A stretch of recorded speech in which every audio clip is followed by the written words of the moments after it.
Thomas, and we're just back from day one of EGX for our first Ponderous Pint. Well, more or less. Yeah, close enough. Joining me, of course, is my good friend and very special guest. You had to introduce yourself, sir? I'm Matt. Hey! Or as I call him, the saviour of Phoenix. Oh, yeah. So we're just here to give our first impressions on what's been going on at the show so far. The atmosphere has been, I'd say, electric. And no, I'm not going to ask you an excuse for the pun. It's been really good. I mean, everyone's been saying, oh, it's not as big as Earl's Court, but I beg to differ, because when this was at London, at Earl's Court, I used to have a real problem moving around between the booths because of, obviously, crutches, but it's been like a breeze at Birmingham. I don't know whether it's because the NEC's, like, more spread out or something, but personally, I just think it's, well, better managed. Well, personally, I reckon it was actually a bigger event than Earl's Court. Simply because it's difficult to explain, really. The way things are spread out, yet still close enough together over a much larger area, yet they still filled it. I consider that, personally, to be, well, bigger. Yeah. The occupancy as well. Oh, yeah, definitely. And it's nice not to instantly walk in and just see Nintendo dominating the entire room. They've really managed where the booths are really well. Yeah. Instead, we had a pirate ship. Yeah, big pirate ship. Hooray! I will take a photo of that, I promise you. Yes. Probably tomorrow. But as for the games we got through today, we've actually seen a fair few today, which is a surprise, because normally the first day is just us getting lost and working out where everything actually is. But one of the first games we actually got to see was Assassin's Creed Syndicate. That's the new one coming out based in London. Hooray! Hooray for us Brits. Huzzah! Yeah. And all the things that have been going on, I'd say the graphics are good. I mean, we played it with a PS4, so it's pretty good quality. Though admittedly I have seen far better. Yeah, it's still very Assassin's Creedy, let's give it that. And yes, we, being British people, had to rate the Cockney accents on the Van Dyke scale, and I'd say it breaks even. It's a score of 0. It's just as bad as Dick Van Dyke. Most certainly. Yeah.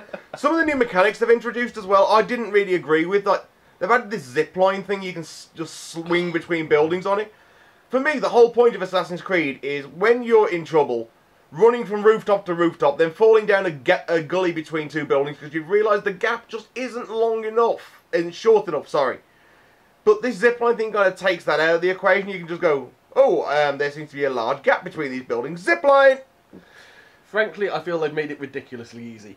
Especially with the inclusion of the zipline, it was painfully easy. I hope there is some sort of scalable difficulty in some way, shape or form. Well, I actually encountered that, the scalable difficulty. Oh, right. Because the missions have variables in them. Mm. Yeah, like, you can't just go straight for the kill in this demo we played. Or, you can, like, meet up with a soldier and then do his little mini-task, get him on your side, and then go in undercover. So, I suppose it gives the variable difficulties more of a dynamic thing rather than a selectable thing. Because, I mean, I like the variable difficulty in Thief, as you all know. But that was very much it is set, it is fixed, this is what will happen. But with this, it's like, okay, you could just go kill them, or there is this bloke who might be able to help you. Of course, you don't have to do anything with him, it's not a rule, just do as you please. Now, you see, that's where I made my mistake. I was trying to kill him. Yeah.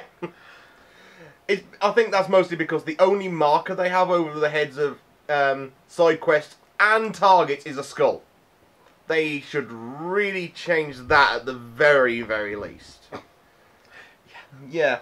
More varied icons. That is, I would actually play it if they were to actually show you what the hell is going on. Clarification, that's the word I was looking for. I mean, did you have any idea what those numbers that appeared over people's heads when you used Eagle Vision were?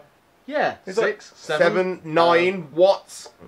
How is this relevant? Is it a strength rating, or is it a threat rating, or is it Just target priority? I don't know. Or how many times they've slept with the particular wenches in the brothel? That is a very good point. Yeah, it's like nectar points, but for whores. But counted in chlamydia and. Stop! Yeah. Stop now! Stop now! Sorry. sorry. We're drinking. But as for the map design and the controls, I thought the maps were pretty well designed. They've stayed very, very true to their whole "this is historically vaguely accurate" thing, and the buildings are like they were, and there's like new stuff you can do. Like the ivy that grows up the side of buildings, which was very common in Britain at the time. You can actually climb the ivy, so you don't have to look for little like sticking out bricks and like obvious things when it's just like, oh look, there's a plant, I'll climb a tree. And I did appreciate the fact that the controls now have two modes of free running. Free run up and free run down. So when you're running along the top of a building, if you're holding free run up, you're not going to fall off. If you're holding free run down, you will descend the building. You won't just leap off and smack your head on the post and die. Which was the bane of my life in many an Assassin's Creed game. So I think that's quite the improvement the game series has needed. While it was, I would say yes, it is an improvement in a way. I did find it incredibly faffy. I would have much preferred it if there had been a single button control for that feature, rather than having to hold free run and which direction you want to go. Yeah, I can see where that would be a bit fiddly, but don't get me wrong, the combat's still arse. It's still just counter, stab, counter, stab, counter, stab, run away. Still the same. None of them even spotted me. That's another thing. The detection range is really long. I mean, these are supposed to be the elite royal guards, and they can't spot someone running around in a black trench coat. I mean, really? I was 5 feet in front of them, and I swear he looked straight at me. Nothing. It's like, hello, I'm here to kill people. Don't care. Yeah, their AI is still as bad as the other games. Yeah, it's on par with the Assassin's Creed series, really. Well, yeah. But on the flip side to Assassin's Creed, one we were very impressed with, and no surprise here, is Just Cause 3. And I think Matt just jizzed his pants. Anyway, Just Cause 3 is, well, we were entered into the tournament mode because we got in the wrong queue. And basically the tournament mode is proof that they've actually included online multiplayer with this one, as opposed to having to have it modded in. So they've obviously listened to the community on that one. Though, rather than online multiplayer, I did feel that it was, rather than the interactivity between players, it was more of a competition in terms of points, where you weren't on the same map. However, there was a leaderboard and... Yeah. Though they may well have included a more competitive or cooperative game mode, I don't know yet, because we're still, of course, we're waiting for the full game. Yeah, they might have it in the works somewhere, just down the pipeline. Maybe send Mario in to fix it. But we were first introduced to the game by a pre-rendered trailer, which tells you about as much as it needs to. And me being the cynical man I am, everyone else was going, oh, and I was going, pre-rendered bollocks. But I was honestly fucking surprised. We found out the map, which I suppose is the critical point for a Just Cause game, because Just Cause 2 held a record for a while of having the largest sandbox in gaming. I don't know exactly how long that while was, because it's probably been beaten now, because Just Cause 2 is getting on a bit. But Just Cause 3 has a map 400 kilometres squared.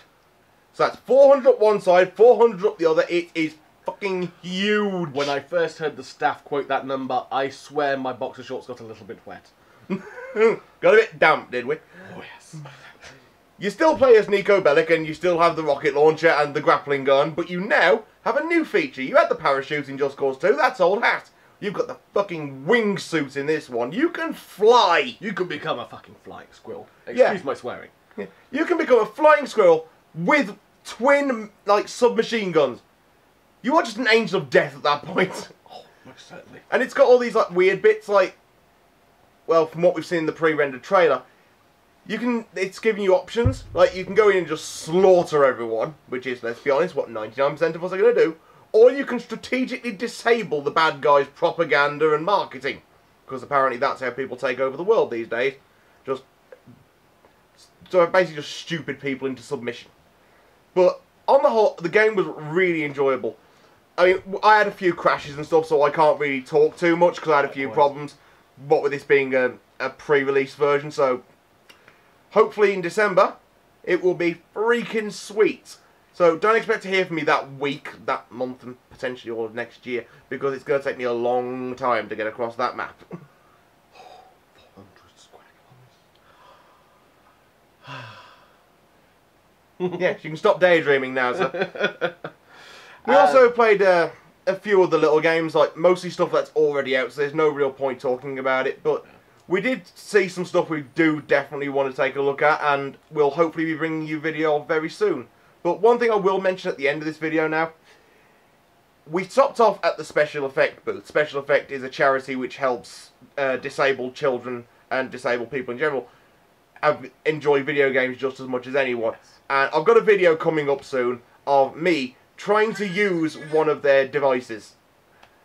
I'm sure you'll find it very, very, very funny. So, thank you all for enjoying this Ponderous Pint with us. Oh, yes. I've been Salis. And I've been Exodus 2169. And we will see you tomorrow. Again. Chink. Oh, chink. Oh, yeah. Not racist.